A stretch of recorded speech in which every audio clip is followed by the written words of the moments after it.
मन को सामर्थ्यवान बनाने के लिए और मन को शांत रखने के लिए संत रामदास ने मन के श्लोक बताए हैं। मनाचे श्लोक नंबर 10 नंबर का श्लोक है। सदा सर्वदा प्रीतिरामी धरावी, दुखाची स्वे सांडजीवी करावी, देहे दुःख ते सुख मानित जावे, विवेके सदा स्वस्वरूपी भरावे। हिंदी में इसका अर्थ, हमेशा के लिए श्री राम में प्रीति बनी रहे।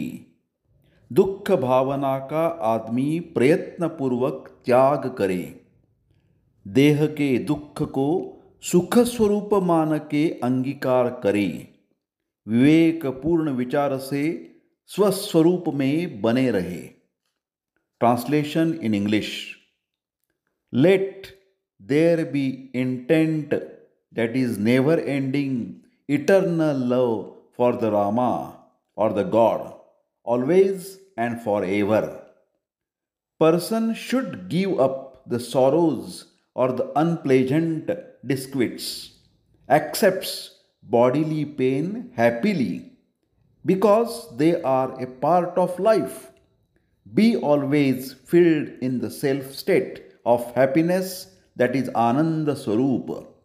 मराठीमध्ये अर्थ, श्रीरामाचे प्रेम सतत, अखंड आणि अक्षय असं असू द्यावं.